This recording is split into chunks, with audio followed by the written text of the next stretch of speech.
Bom dia, paz do Senhor. Nesta quarta-feira, 15 de novembro de 2023, vamos meditar sobre uma palavra que está no livro de Marcos, capítulo 2, versículos 23 e 24, que diz assim: E aconteceu que, passando ele num sábado pelas searas, os seus discípulos, caminhando, começaram a colher espigas. E os fariseus lhe disseram: Vês, por que fazem no sábado o que não é lícito? Meu irmão e minha irmã, é uma situação própria do ser humano, eu diria hoje. O ser humano se coloca numa posição de conforto, e nessa posição de conforto parte então para analisar condutas alheias. Muito perigoso isso, que você passa a ser juiz das pessoas e muitas das vezes você não tem, quase sempre você não tem atribuição para essa finalidade, não é a sua principal ou a sua determinação social de ficar julgando atitudes alheias. E o ser humano cria, como via de regra, esse tipo de procedimento. Ficar impondo juízo de valor sobre o que o outro está fazendo. O Senhor Jesus, naquela época, estava mediante a vigência da lei de Moisés.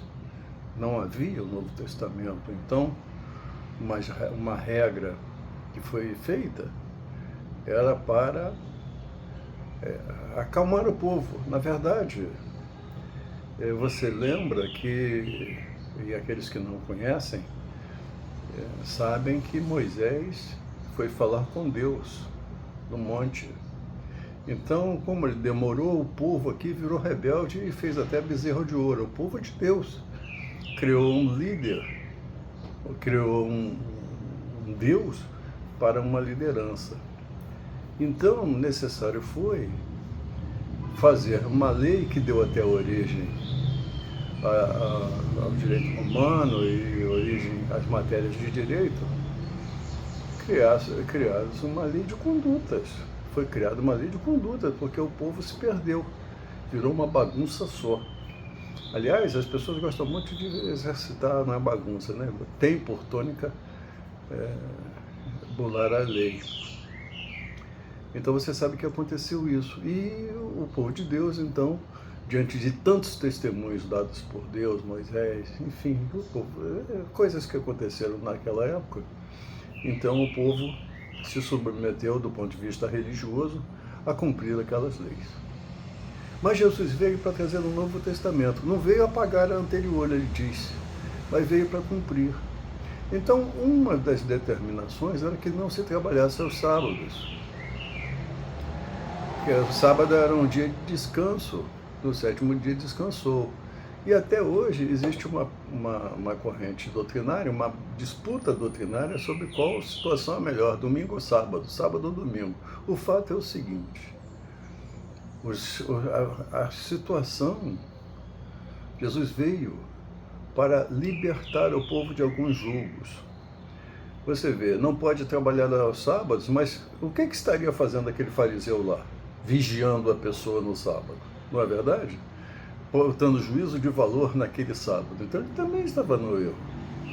No mundo moderno, eu conheci um pastor que dizia o seguinte: é muito interessante se falar que não pode trabalhar no sábado, mas faz-se culto e vende-se discos, ou CDs, ou hoje em dia, mais modernamente, vende atributos, vende Bíblia, enfim, você vai à igreja, você não trabalha.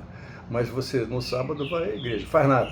Sexta-feira de tarde você fecha o dia, pronto, você não faz mais nada. Mas no sábado você vai ao templo e ali você exercita a prática de comércio, fala com os irmãos.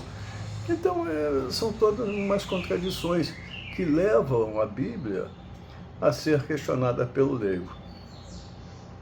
Aqui eu quero te marcar para você que os fariseus, na verdade, eram os religiosos da época. Eram aqueles mesmos que levaram Jesus, foram instrumentos de levar Jesus ao madeiro. Fariseus. Então estavam ali marcando Jesus em cima. Os discípulos. Não faça isso. Jesus não veio para isso. Jesus veio para libertar, porque até do sábado ele é o Senhor. Até do sábado, e nessa seara aqui, eles estavam colhendo espigas para as suas alimentações. Deus veio, na época dos primórdios, o Senhor Deus falou para Adão a seguinte coisa: sobre todas as coisas dominarás. Então, muito próprio que Jesus permitisse aquela situação. Na verdade, os discípulos estavam sedentos e famintos, precisavam se alimentar. E por que não? Vai morrer de fome? O que seria melhor? Então, tem certas coisas que os religiosos, às vezes, criam para impedir você na igreja. Eu fico vendo, às vezes, dentro de igreja, formam-se grupos e criam-se verdadeiras panelinhas, coisa ridícula, abominável para Deus. Mas saiba, Jesus te ama e quer você junto dele. Venha para Jesus, eu te deixo a paz do Senhor, um bom feriado. Amém. Tchau.